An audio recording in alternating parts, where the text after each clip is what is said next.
Hello everybody, it's Mr. Q again. What's up? Hope you guys are staying safe and having fun. Alright, so today we're going to continue our travel series. Today we start part 5 of our travel series.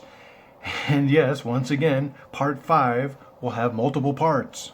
So today, part 1 of multiple parts of this part 5 is what we're going to talk about. And we're going to talk about today the day before you leave for your trip. The trip we've been talking about, right? For the past several episodes. What do you do the day before you leave? That's what we're going to focus on today. You're hopefully going to review and learn at least 10 things about that today. So, take some notes maybe, and let's get started. We've talked about everything we need to think about when planning your trip. So today, let's move forward with that, right? We're going to put it all together. You guys have talked about planning where to go. You've made plans and researched how much it would cost to go to that place. You guys, if you're going internationally, hopefully you have acquired a passport and visa, and you've decided how much and what you need to take with you when you pack your bags, pack your luggage for your trip. So, what's left to do? Well, once you've finished all that, then you get to wait for your trip. But right before your trip is about to start is when you need to start doing stuff again, about a day or so. You need to finish getting anything you need to get for what you want to pack. And about 24 hours in advance of your trip, you can usually check in online, either through the website or through an app of whatever airline you will be using. And you can even check in online up to about an hour and a half before your flight. So anywhere between 24 hours and an hour and a half, give or take, before your flight, you can check in online. So why do you want to check in online instead of waiting until you get to the airport? Well, there are many reasons. The first reason helps the airline. It lets them know that you're serious about taking your flight, that you plan on taking your trip and leaving. So they can plan to make sure that they have enough for everyone who's supposed to be on that flight. Another good reason is because if you didn't choose your seats when you bought your ticket, you might be able to choose them now. Remember, the airlines are always happy to let you choose your seats for a fee where you have to pay to do it. So pay attention to that, because if you don't really care where you sit, then there's no point in paying that extra money for the seat. But sometimes when you check in, they give you the opportunity to pick a seat. So that is one reason to check in online, because 24 hours in advance, whatever seats are still available, you could have a choice from. Whereas if you check in at the gate, at the ticket counter, then a couple hours maybe, and a lot of the seats may already be taken. This is a sample seating chart that you might be allowed to use to pick your seat for the flight that you want to take. So when you check in online, make sure you have all of your documentation that you need. And when you're finished, you will be given your mobile boarding pass. So you always need a boarding pass, no matter how you check in. If you check in at the airport, you'll get a paper one. You can also print your boarding pass if you want. But one of the cool things about checking in online or through the app is that you can get a mobile boarding pass, which means they give you a QR code on your phone that you can just scan. So you don't have to worry about getting paper, you already have a boarding pass. So that's pretty cool. And the other thing that you want to think about is when you are allowed onto the plane. And the sooner you check in, the higher your boarding group will be. So that means you'll be able to get onto the plane sooner. Why do you want to get on the plane sooner? A couple of reasons maybe. For me, I like to get on the plane sooner because I want to make sure that my bags can go in the overhead bin above my seat. If you wait till the end of the loading, sometimes all those overhead bins are full where you're sitting. You might have to put your bag somewhere else. So I don't like that. I want to be able to put it above me so it's easy to access. Also, you have more time to get comfortable. So if you are like me and you packed a travel pillow, a neck pillow, a blanket, you have time to take those off and out of your bag and blow them up if it's a blow up one or whatever. You have time to take off your shoes if you are somebody who wants to take off their shoes while you fly. Like I always take a pair of slippers with me too, so I can take off my shoes and put the slippers on. Then I'm much more comfortable while I'm flying. You know, just those hotel slippers that you get, very super thin, so they don't take up any space and they don't weigh much either. So it's very easy to take those with you. So that's why I like checking in online if the option is available. So it doesn't matter what kind of boarding pass you have, if it's on your phone, a mobile boarding pass, you've printed it up from your computer, or you got it from the ticket agent. Keep your pass handy so that you can give it to whoever needs to see it. In this mobile boarding pass, you can see the QR code that they will scan when you check in. You can see the boarding group number, and you can see the seat number and the time of your flight. Even though you may have checked in online, you may still need to go to the ticketing counter because they may need to still verify your passport and visa.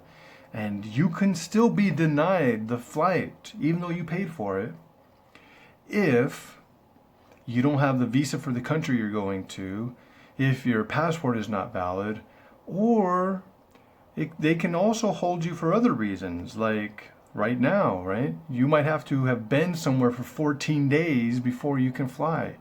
Or maybe you're currently in a country that some other countries aren't very friendly with, and as a result, they don't allow people to fly to that other country because of that country. So you have to pay attention to that sometimes, and sometimes that information is not easy to find. But even though that might occur to you, I highly recommend checking in online. You've checked in online. Now you wait a little bit longer and then you start packing, right? We've had a discussion about what kind of bags you would get.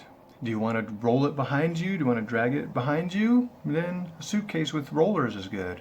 If you want to carry it on your back and have your hands free, like I do, you might want a backpack. So it's time to pack whatever piece of luggage you decided to get. And are you going to just shove all your clothes and stuff inside the bag? Or are you going to organize it? Are you going to roll it, like I suggested, to make more space in there? And to make all of your clothes more compact so that you can see how much more space there can be in there. Remember, even though you rolled it, you can still compact it, close even a little bit more. So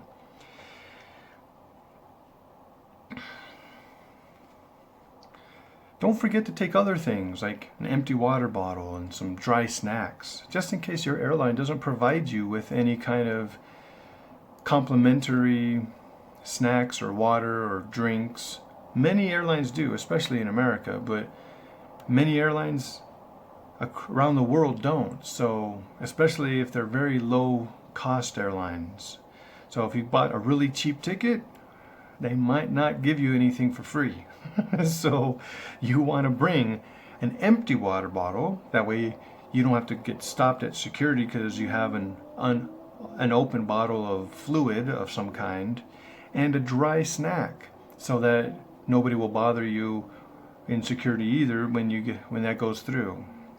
And you might want to eat something, right? So I always take some comfort stuff, right? A neck pillow, blanket, some slippers maybe, and pack all that in there, and you'll be ready to go. So, it's the day you're traveling now, finally. Oh man, so much time spent planning and getting ready, and yesterday you got all excited because you started packing, right? And now today it's time to go. So, how did you decide you were going to get to the airport? Right? You have to take that into consideration, because you have to think about when you're leaving and when you're coming back. Because if you're leaving too early or coming back too late, your mode of transportation that you take might not be available, especially if it's a city transportation like a bus, right? Buses don't leave that early and they don't stay open very late. So it's very important that if you're taking a bus to go, can you still take that bus to come back? You need to figure that out before you go, so you have that plan. If you have somebody taking you and picking you up, hey, great for you, easy money, no problem, right? So that's good. But you also want to consider how many bags you're taking. Now, are you traveling by yourself and you're taking a bunch of bags, or maybe you're traveling with your family and there's 4 or 5 of you and you all have a few bags each? That can be a lot of bags, and carrying that many bags on the bus can be difficult, right? So it's very important that you decide, well, we have a bunch of bags. How do we transport all those bags and us to the airport, right? So you have to take all that into consideration when deciding how are you getting to the airport? How are you getting back from the airport? And if you're driving your own car, how much is that going to cost you to leave your car at the airport? Because you got to pay for that parking. I guarantee you there's no free parking at the airport. So you got to think about all that and how much that will cost. Make sure when you're packing that you include all the documents you needed for your visa and extra pictures, passport pictures of yourself, because occasionally those are needed for entry into certain countries. All right, so don't forget to take those with you just in case. They don't take up much space, and it's always good to have a backup just in case. When you're packing, I know you need to remember to take your passport, and you might want to take your driver's license, especially if you're driving yourself to the airport. But if you're traveling internationally, driver's license don't really mean a whole lot. Many countries you can't drive anyways, and even if you could drive, you might not drive, so you don't maybe necessarily need to take your driver's license or state or nationally provided identification. What you need to take and make sure you have is your passport, which has that visa for your country that you're going to in it. But don't pack your passport into your luggage. You need it to be accessible, because you're going to need it as soon as you get to the airport, and you're going to need it several times throughout the airport. So make sure, yes, that you pack your passport, but make sure it's easily accessible so that you can get to it, show it to whoever you need to show it to, and then put it away pretty easily. So you can put that in your clothes pocket or on a pocket in your bags, which I don't recommend. I like having direct control over my passport, just in case, you don't want to take any chances of losing that, because The passport is who you are, and that's your authority to travel. And if you lose it, that'll cause you some problems later. So make sure that you have packed everything the way you want, and then put the passport somewhere more secure that you can get to easily. All right, so today we have been talking about what you should be doing the day before you leave for your trip. And those things include online check-in. You can use an app, which I like to do, or you can just use the internet. And the biggest reasons to do this is you may get another opportunity to select your seat or to change your seats. You will get a mobile boarding pass if you use the app especially, so that you don't need to carry around some paper tickets. You can just carry around your phone, show the phone, and boom, boarding complete. And then also, by checking in early, you can get a higher boarding group, which means you can get on the plane sooner, which allows you to ensure that you have enough overhead storage space for your carry-on stuff, and gives you more time to get comfortable. Take out that neck pillow and take off those shoes if you want. And we talked about, we reviewed briefly about packing and what kind of luggage you decided on, and what did you want to take, and did you decide to fold or roll your clothes, and are you taking an empty water bottle and some dry snacks just in case you get hungry and don't want to spend money on it? And of course, you have to take your passport. Driver's license and other IDs aren't necessary, especially when traveling internationally. You need to have that passport. But pack it somewhere that's easy to get to. I like to keep it on my body, in a pocket, right? So that's up to you. We also talked about how are you getting back and forth to the airport? How many people are traveling with you? And will you need more space for all of your luggage? And when are you going to the airport? When are you coming back from the airport? Can you use the same form of transportation both ways? Because if you leave too early, come back too late, you might not be able to use public transportation. So, today, for your homework, I want you to decide where on the plane do you want to sit, right? Hopefully you're selecting your seats when you check in online. And so, where do you want to sit? Do you want to sit in the front of the plane? Do you want to sit next to an emergency door? Do you want to sit in the back of the plane? Do you want to sit near a toilet? This is all things you need to think about when choosing your seat. So, where do you want to sit on the plane and why? And how did you decide you're going to get back and forth to the airport? Do you have somebody taking you? And how did you pack? All right? Talk about all three of those things. Talk about what seats you would want when you reserve your seats when you check in. Talk about how you packed and what you packed for your vacation, and talk about how you're getting back and forth to the airport. When you're finished, share it with your classmates. All right, guys, that's it for me this time. Look forward to next time when we continue part 5 of this travel series. See you next time. Keep staying safe and having fun. Bye-bye.